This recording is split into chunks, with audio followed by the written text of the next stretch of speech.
Today is October 11th, 2018. Welcome to the fourth quarter. It's a great time to evaluate how the year's gone for us so far and look at our goals, see where we stand, and make one final push to get things done before the end of 2018.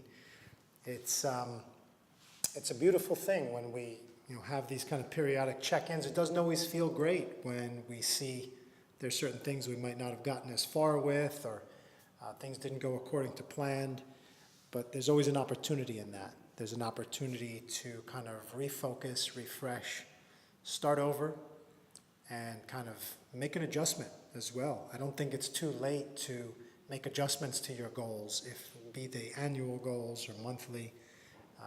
Obviously, every different period of time, starting with a day, starting with today, gives us a chance to have kind of a new, fresh set of points of focus, goals, bucket list items, however you want to term it. Every day presents a new opportunity for that. So coming into the fourth quarter here, something I like to recommend, to my colleagues, friends, clients, is to, yes, take a look at where you stand with your annual goals and use this as a chance to really hone in. It is the fourth quarter and time to kind of wrap things up, and finish strong. And at the same time, use this opportunity to kind of readjust, iterate, and kind of revise some of your goals so that they're more realistic and you don't face kind of a full 3 months of frustration or feeling that you're in catch-up mode. Now, one thing I want to focus on today in our theme, or really the main theme, is talking about what motivates us, what kind of inspiration can we draw from others, specifically role models. Obviously, in this day and age with athletes and celebrities, and as you know, I like to focus on sports and athletics, and I'm always inspired by some of the role models we have in professional sports, especially the people that are not only performing at a very high level, setting records and performing, consistently as one of the best in their elite class that they're already in, being a professional athlete, but then those that are able to carry themselves off the field in a certain way as well, and be a true human role model, not just a sports athlete that's better than everyone else, but someone that as a human being brings humility with them and brings inspiration to thousands and potentially millions of people.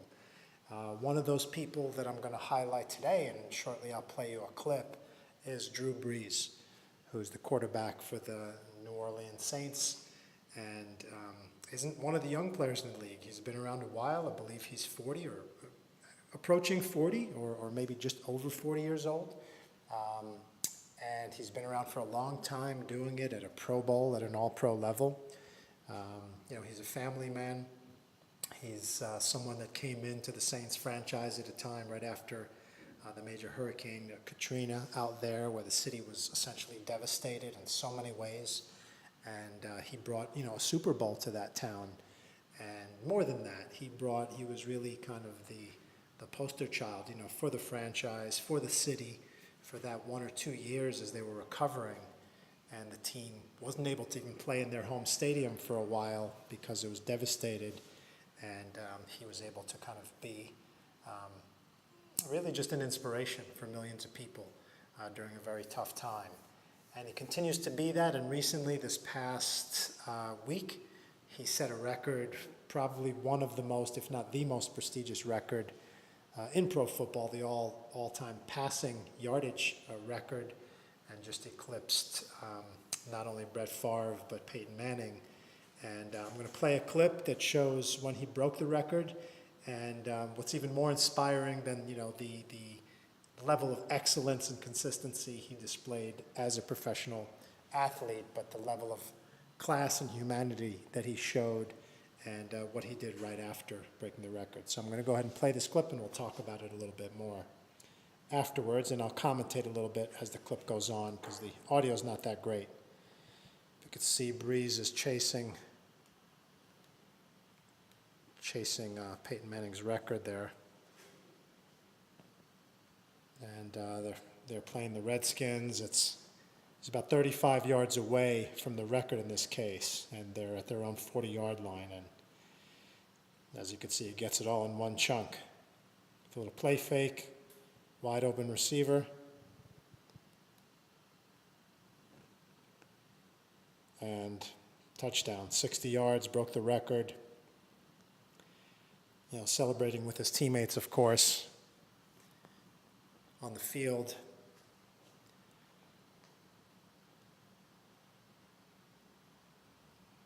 And another thing to mention, he's one of the shortest quarterbacks there's been in the league, and people said, you can't be, unless you're 6'4", you can't be a pro quarterback to see over all those linemen, and he's proved all those naysayers and doubters wrong year after year, which has been an inspiration and motivation to a lot of other shorter athletes, like Russell Wilson and other quarterbacks that came after him. That said, if Brees could do it, we can do it as well. There's his family. He's got 3 sons, his daughter, his wife, and here they're going to take a break for the game, get him the ball, or the certificate as well. And the fans, of course, it's great to do this at home in front of the home fans of New Orleans. And, they're going absolutely nuts here. And then, of course, he comes over here to embrace his family, which is a great moment, really touching moment. Got to give that special football over to the Hall of Fame chairman there, president. And so something you won't be able to hear in this broadcast, but I'll tell you, the first thing he says, to his boys there as he embraces them is that, remember, you can do anything you want with enough hard work, and persistence. All right, so he's using this moment where he's basically achieved one of the greatest things in sports history in front of millions of people watching on TV, and also the thousands that are there live. And he actually uses that as an opportunity and has enough awareness to give that special message, to his kids. And then I'm sure, and hopefully, thousands of kids, if not millions worldwide, have also gotten that message, by tuning in here. So just a really touching moment there, for the whole city, for himself, obviously, for some of the fans, as you can see, an emotional moment. But what a special moment for those kids. What a special moment for those kids. I'm sure they're so proud of their dad, but, for him to kind of keep relaying that message to them. After the game, he was actually interviewed and said that, was asked about that and said, that's what I tell them every night, So this is obviously being reinforced daily. And this, again, just wanted to give this example of a role model at so many levels, and someone that's carried their leadership and their excellence and everything they've achieved with, the utmost level of class. And it's a beautiful thing, and it's something that we all need, as we go about our lives.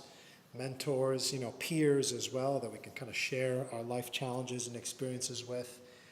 What are our goals, and how do we go about surpassing, the tough times and challenges that we face, the things that kind of hold us back or limit us, like in this case, Drew Brees and his height was a limitation according to people, and I'm sure it's a challenge he faces. All these tall players on the field, including his own offensive linemen, and he's got to try to see receivers over them, so you can see him when he drops back to throw, that he's kind of got to have his head up a little bit to try to, use his eyesight, and obviously he's been able to be very successful at that, overcoming that apparent limitation and challenge. So it just goes to remind us when we have role models like that, whatever complaints or limitations or challenges we may have can be overcome with exactly the advice that Drew Brees, lays on his kids every night, that you can achieve whatever it is you set your mind to, if you,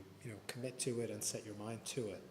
And that's what a great role model does. They don't just, tell you that, but then they go out and prove it and set records and achieve things Words are great, but actions are what people really observe, and where young kids and young people really get their life lessons from the people that they look up to, starting with parents, and then going to teachers, coaches, and then, superstars, superheroes like these, professional athletes. And it does put a big burden of responsibility on them. A lot of athletes think and say, well, I'm not a role model. I didn't choose to be a role model. I'm just here playing ball, playing my game, doing my thing, trying to have a good time. And a lot of guys do that. But as they say, with great power, comes great responsibility. And I do believe that if you are in the spotlight for whatever your, field of excellence is that puts you in that position, that along with that comes, the responsibility of, being the best role model you can be. And obviously all these guys are still human. They have their flaws. They have their own issues and need support in their own right. They aren't superheroes. They're human beings that just, have developed a great level of excellence in a certain area and usually need support in a lot of other areas. So they too need role models and support systems and things of that nature. We all need support. That's the next message I want to really hit on here, is we all need support to achieve our goals. In Kidcoin, another business that we're involved in, that I'm obviously strongly involved in, we talk about how it takes a village to not just raise a child, but to raise a financially savvy child. This whole area of financial literacy, which is part of the basis of Kidcoin, really requires more than just parents. You need teachers, you need the community. Kids need their friends and peers to kind of learn from each other, to share ideas, and they need opportunities to learn how to manage and understand resources. Every kid wants something or 10 things and faces the reality in life that they can't have everything, that they have to do certain things if they want to get things, like go to school, get good grades, do your chores, and then you might get your allowance, and then you could go buy that candy or that toy that you wanted or video game. And that there's limits. There's limits to everything, how much TV you could watch, how much time you could spend on the iPad. And these are just natural lessons that young people learn over time. But the importance of having goals, having something to look forward to, having something to work towards and on, to Drew Brees' message, to his children, is something that we've really ingrained in kind of like a gamified kind of fashion, because every person in general likes games and enjoys a process of working towards something, working to achieve something. So I'd like to share a little bit of a clip of our app in development, which is scheduled for release either here at the very end of Q4, here 2018. So that's one of our goals within this calendar year that we're trying to achieve before the year finishes. So it's going to be right at the end of Q4, beginning of Q1, our beta release. But what I want to really focus on here is the Kidcoin App, which has both cryptocurrency as well as fiat, different currency integration. It doesn't really matter about the crypto thing. If families don't want to use the crypto piece, they can stick with normal dollars if you're in the States, or euro in Europe. Will be multi-currency and available in multiple countries. But the main point is, whatever the currency is, the kid doesn't really care. They're going to be able to use it to buy things. It's about integrating goals and life lessons into the process of kind of educating your kids on life, on patience, on generosity, things like saving, giving, all are opportunities that they have when they actually have something. Are they going to share it, or are they going to hoard it for themselves? Are they going to use it instantly because there's just instant gratification, or are they going to be patient, have some, save some for later? These are foundational, emotional, psychological lessons that, again, we generally learn from our role models to see what they do.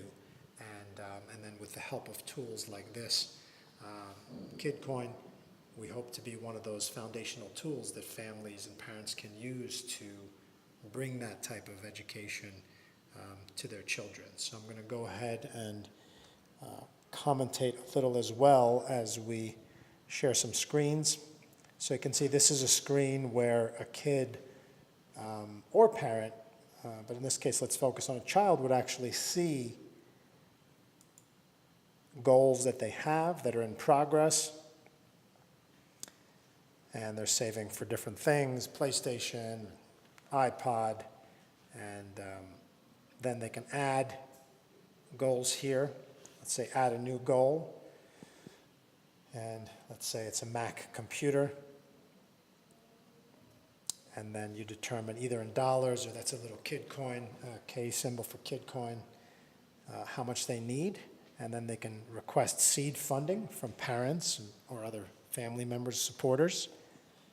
Almost like a little mini GoFundMe. Determine if you want to make this something public or just keep it private, or maybe it's just for you. Have to have a target date for when you desire to actually have that new item. And then you could also see other popular goals, maybe from your friends, and then copy all those goals over to your little clipboard.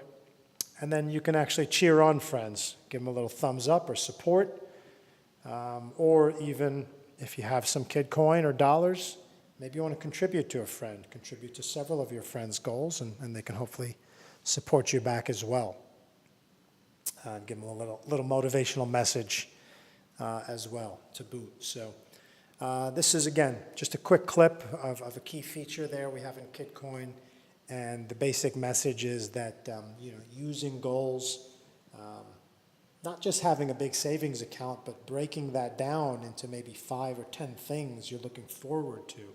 Some may be very short-term goals, some may be goals that are a year away, some trip you want to take with friends, but you need to save money for 6 months in order to be able to afford it, given the allowance you have or whatever sources. Maybe you have a birthday coming up, and you might get some money. So kids are given the opportunity to strategize, to obviously do some kind of mental math, some money math, to kind of see what they might need, to request support from different sources. And again, being driven by those goals gives them a bit of, a very important life skill, which is planning, resetting, managing limited resources, learning how to be resourceful and get additional access to funding from different sources of support. And so again, the kids will need support from multiple sources. Parents could obviously work with their children to kind of set goals, or if the kids are young enough, they could even approve or disapprove of certain goals. And it gives parents the chance to kind of participate and support their kids, but let the kids build that muscle of independence that every young person eventually needs to do at different levels. I mean, I have a 3-year-old son, so just learning how to go to the bathroom on their own and clean their hands and brush their teeth. These are the things that they're learning at the age of 3. But the little guy already knows how to negotiate. If he wants 3 pieces of candy and you tell him 1, and it's a 5-10 minute negotiation sometimes. So that's a good skill, negotiating for what it is you want, and then learning that there's other authority figures and people that aren't just going to give you whatever you want, that you have to do certain things for them. Okay, if we eat your dinner and you have your full dinner, then you'll get a treat. Okay, so you have to do something to earn something. Actually, my brother, Sam, gave me an interesting story that he was trying to help his young son, Ryan, my nephew, who's 7, expand his kind of range of food options, because he was kind of limiting himself to certain things and wasn't eating or trying new foods. So, and he's also very much into music nowadays, and he likes to kind of request to buy songs, on iTunes and things of that nature. So since the parental monitoring is set up and my brother gets the alerts every time he wants to buy something and gets to, approve it, help him buy it or not, similar to a Kidcoin model here. So my brother made a deal with him. Every time you try a new food, you will get able to buy a new song, and I'll provide the money for that. And guess what? He's expanded his palate by double, my brother said. 10 or 15 new things he's tried now so that he can kind of get that reward. So I think it's a very healthy way to negotiate and help kids, kind of expand their range of whether it's food or some other life experience. And that's the creativity that we can use as parents to kind of be leaders and help guide our kids and help them kind of expand and encourage them into new experiences, which, really blends into the next point, of parenthood. And, as a father, I can obviously speak to fatherhood with my young son. Having these kind of games and negotiations and discussions being, vital to them, as well as being the role model, like Drew Brees and what we saw there.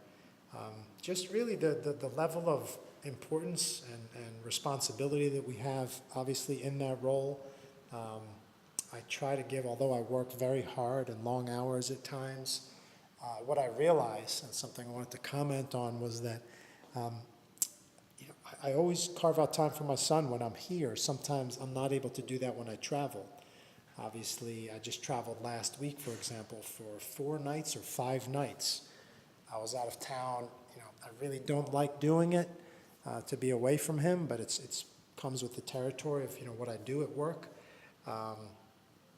And I could see the impact it has on him. It's hard for him, especially as a young child. His mom also travels for work at times, so she had traveled for 4 or 5 days, and then she came back, and I traveled. So he had this 10-day stretch where one parent was always away, and it affected him. It affected him. We can all tell other surrounding support sources that were there, other family members, and at school. It was observed that he was affected mentally, emotionally. He even broke out a little bit in kind of a bit of a rash, some hives, which seemed to be stress-induced. And I could also see that, by me being the father figure that's, kind of teaching him, the way in a lot of areas, and kind of really just being a source of stability for him. He was a bit rebellious and rambunctious for about a week. It's taken like 4 or 5 days of being back to kind of get him back into kind of a state of emotional, let's say, equilibrium. And I've observed this before because I've traveled, off and on now and again. And it's just an observation I wanted to make and speak to, that these things might seem subtle, but they're also not. It becomes very apparent that a child kind of needs that sense of order and stability, and it's hard for them to adjust mentally, even though it is a reality of life that your parents or your dad isn't going to be there with you all the time, every day. I can just see in that 4 or 5 day period how he was affected. So, my heart goes out, to those kids that, either grow up with a single parent, and it's usually the fathers in most cases that are the ones that aren't around as much, if and when the parents separate, typically. Sometimes it can go the other way, but you can really see and understand how that, what kind of impact that must have in terms of, emotional, just kind of stability and kind of the rebelliousness and the kind of acting out that can happen as a result of not having, specifically the father around as kind of a force of stability and order and strength, the kind of things that, a strong man, brings to a household or to a child, being that presence, that consistent presence on a daily basis. So, hopefully for those of us and those, kids out there that don't necessarily have that or get that fully through the father figure, and, we hear a lot of stories, especially in sports and in these areas where people come through and don't have that, but then they find it somewhere else. They find it in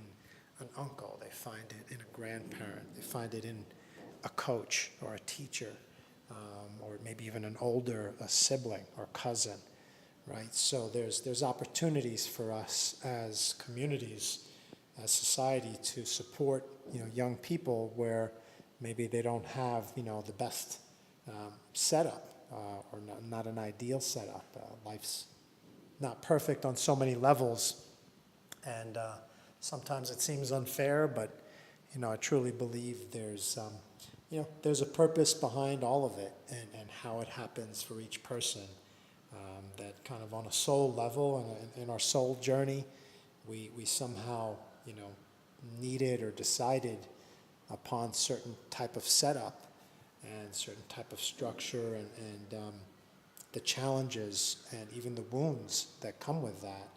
And then part of our journey, of self-discovery as we gain independence and grow with the support resources that we have, would be to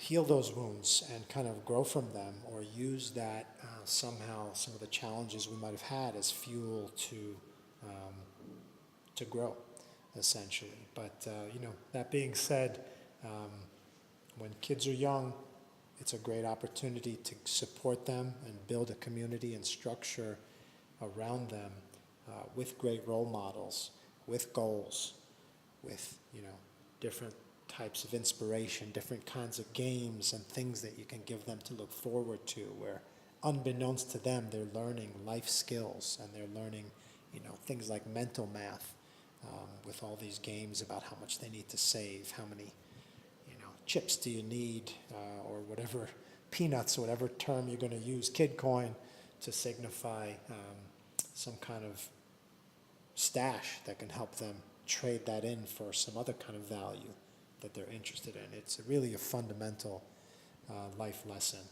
And so I think, it's a great topic overall. I'm going to kind of circle back fully and come back to the NFL and something that has been one of my goals this year, which was to take this NFL portfolio system that I've developed over the last 7-8 years and actually take it public, which I've done successfully in this football season, in this NFL season, which is now pretty much at its quarter mark. It's a 21-week season if you include playoffs, and we're 5 full weeks in. About to start week 6 tonight, so I think it's a great time for a quarterly report. And so, just got a couple of notes in front of me that I'm going to speak to, but pretty much at the quarter mark, I'll speak to the system first and foremost, and this actually is something I wanted to quickly show on screen. I will show our results. We can look, I know it's a big spreadsheet with a lot of data here, but we're 4-1 in terms of 4 winning weeks, 1 slight losing week. Here you can see in the red column here, the dollar amount wins each week with a portfolio. So we're actually up after 5 weeks. We're up $50,000.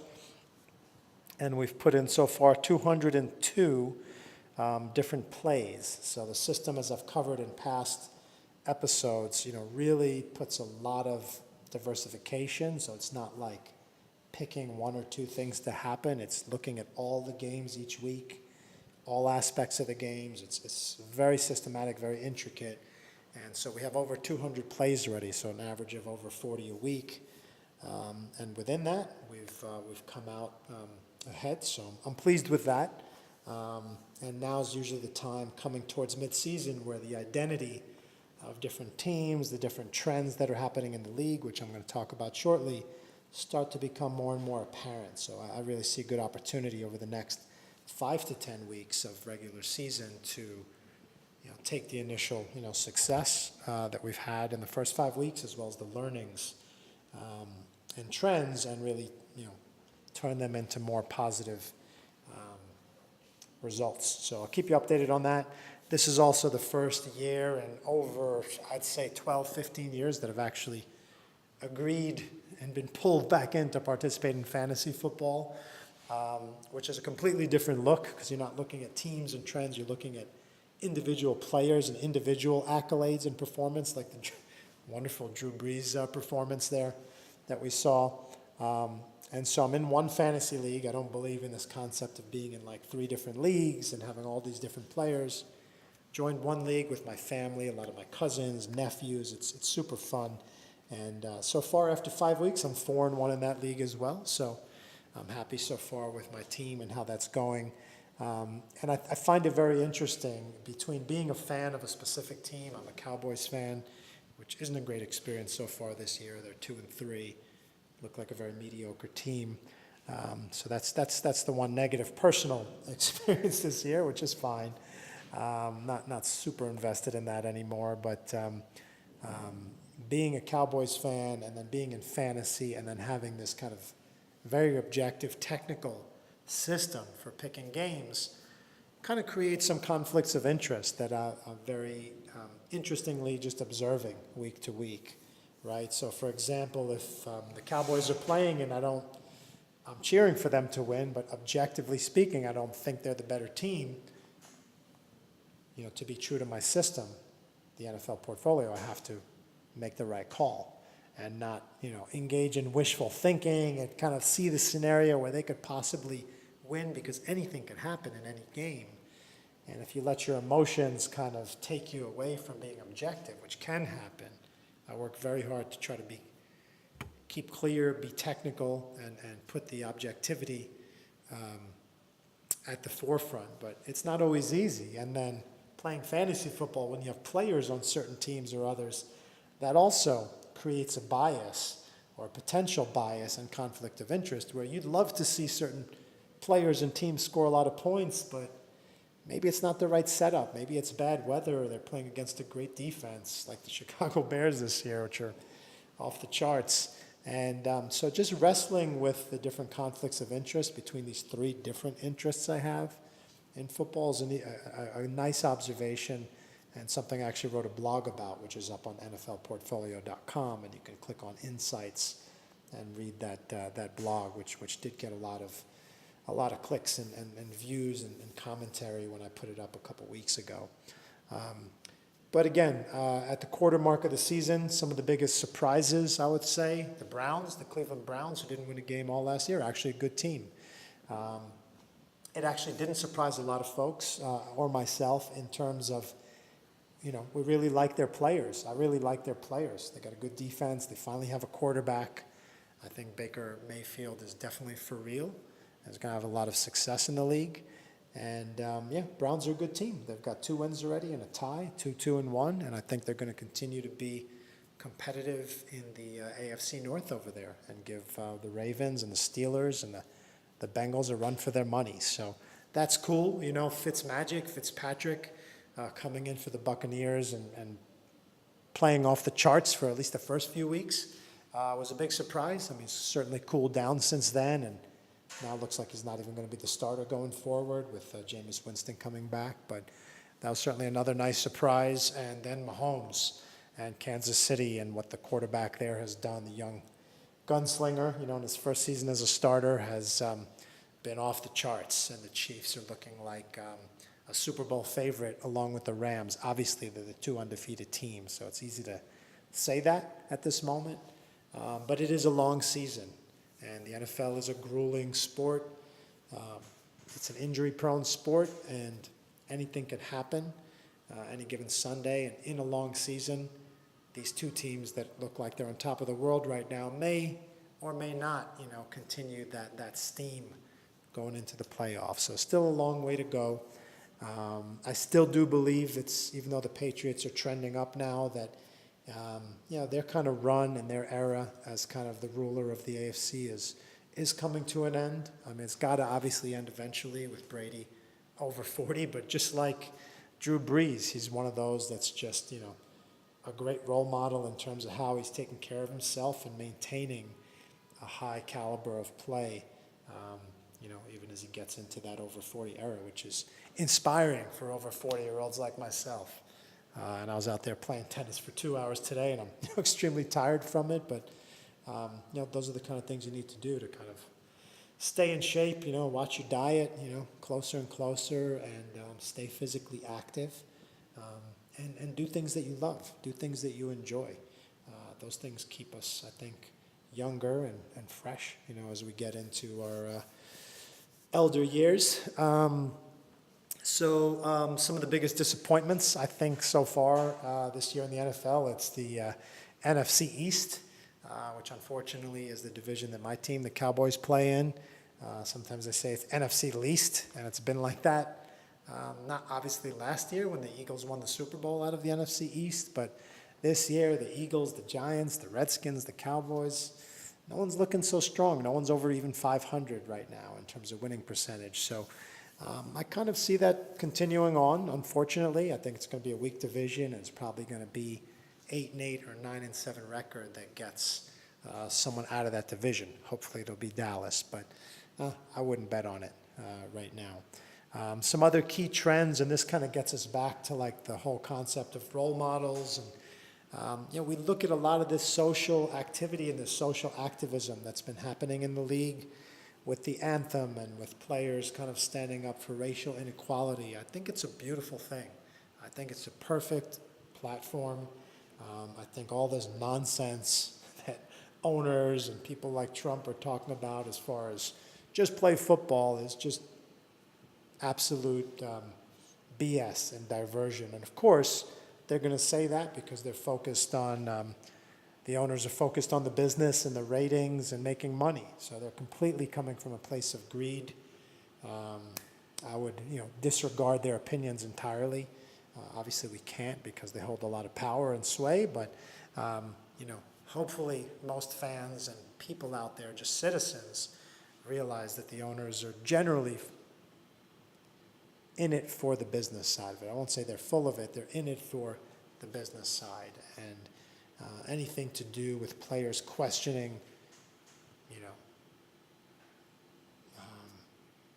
not necessarily their teams. The players aren't there questioning their teams. They're questioning law enforcement. They're questioning the laws themselves. They're questioning politicians. They're challenging the current way things are flowing in our societies and certain injustices, and they're calling that out specifically for certain communities and ethnicities of people. And I think it's their right to do that. It's a great platform.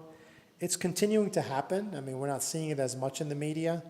I think it's interesting that the anthem concept or protest and Colin Kaepernick, who's kind of the figurehead for it, has kind of gone mainstream now. It's kind of interesting how the conflict has gone mainstream, and you're watching the Kaepernick Nike ad right in the middle of a football game, and that all can coexist. Or Eric Reed, who is a safety, who was the first person to support Kaepernick and kneel with him. I've shown that picture several times in their 49er uniforms, and how he was, he's got a lawsuit against the league, as does Kaepernick, for collusion by the owners to kind of keep them off of teams. And interestingly, he just got signed by the Carolina Panthers. So he's still keeping his lawsuit going.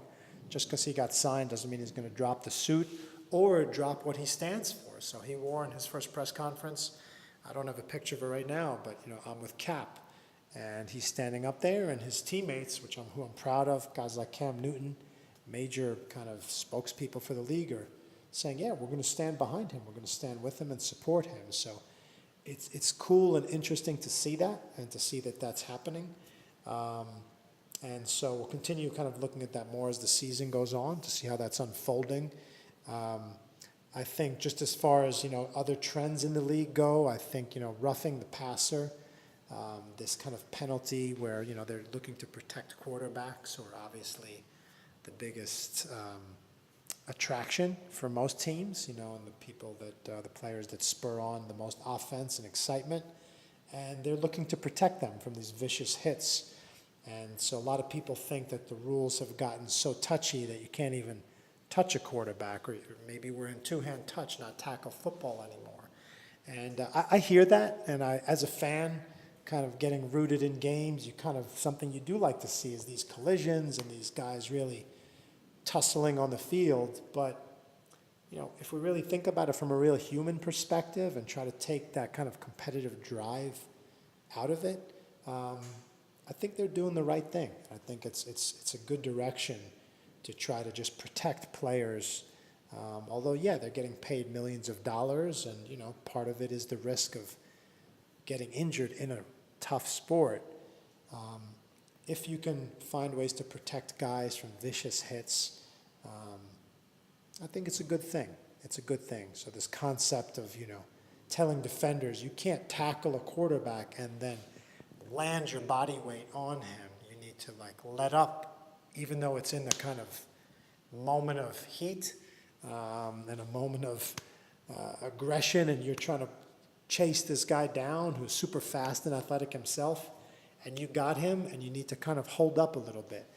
I know that it challenges our animal nature, especially as men. We've got this kind of killer instinct, and you're playing a sport, it's competitive, there's fans there, you're getting riled up, you've got adrenaline going, and amidst all that, you've actually got to have enough awareness to kind of hold up and let me not try to hurt this guy, even though I need to tackle him and get him down. So it's a really fine line, and it's a tough switch. So I commend those guys and respect them for being able to get that amped up and at the same time show enough awareness and constraint and restraint to, I don't want to say they're being compassionate, they're basically trying to play by the rules. So this is where rules, evolving is helpful, for player safety.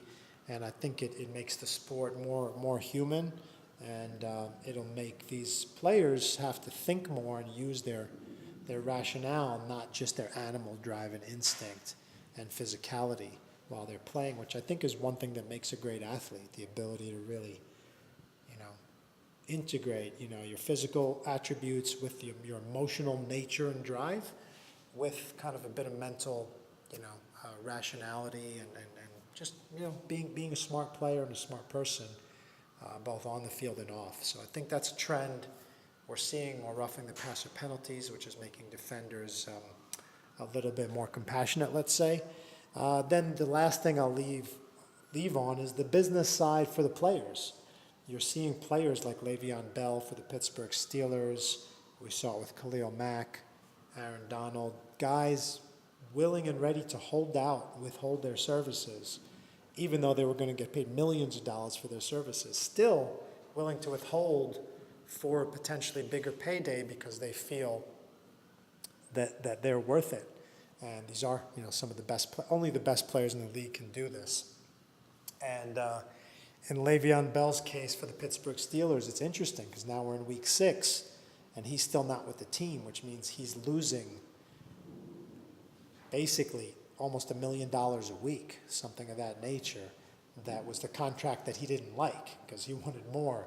And some people might think, and of course fans are going to be angry for that team, the Steelers, that he's being greedy. But in all honesty, I can see both sides, but I see the player's side. These are his cards to play. As a running back in the league, you don't have a lot of years. There's not a lot of tread on those tires.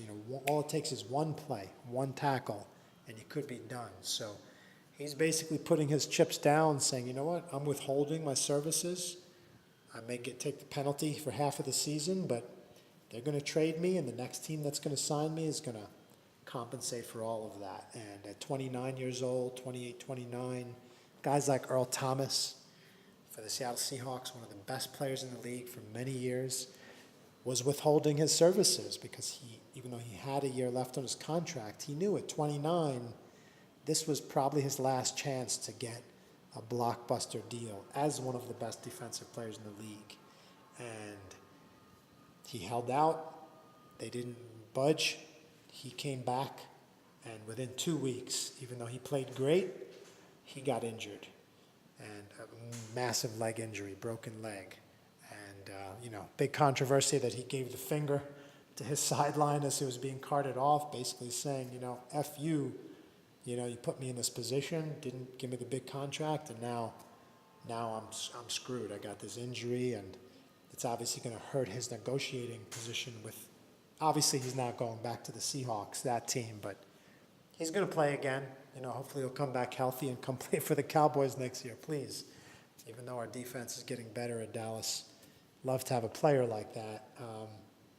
So interesting debate just as to this strategy players are using to kind of get paid, what they're worth and not let the owners and the teams kind of hold all the chips. So I think, with the anthem kind of social equality concept or movement, and then this whole area of players kind of negotiating their positions with owners, and the CBA, the collective bargaining agreement between the Players Association and the owners, coming up for renewal soon. We're just kind of seeing an interesting, balance of power, I think, kind of shifting and moving, more towards the players in a sense, which I think is interesting. We'll continue talking about this. This is the quarter mark, and that's my quarterly report for kind of the NFL as well as NFL portfolio and what we've been able to achieve. And really, again, trying to work that in within this whole theme of really role models, goal setting, inspiration, with what's really my major passion and focus is to see and impact, young people and give them, obviously they're going to observe everything they see, the good and the bad they see in the world, and hopefully they'll have enough positive role models in their life to kind of help them understand and make sense of why some of the bad things happen and how they should hopefully focus on, more of the positive growth and development and tools and skills that they can learn. And that's what I'm focused on, empowering with both, 2020 and Kidcoin and Sips and Kicks and even great student-led nonprofits like this one that we supported on GoFundMe recently that I'll talk about in an upcoming blog. But one way or another, there's a lot of good stuff happening out there, a lot of great role models. Even if you're a 40, 50-year-old, adult, it's never too late to kind of rebuild your board of advisors or the people that are your kind of mentors and role models, and to reevaluate, your current setup. And remember, every day is a new day. Every quarter, as we're in here, the fourth quarter 2018 is a new one. And it's a great chance to start kind of finishing strong and then focusing on what we want to do for 2019. So again, let's finish the fourth quarter strong together, and I'll be back next week with some more thoughts and hopefully words of wisdom. Thank you.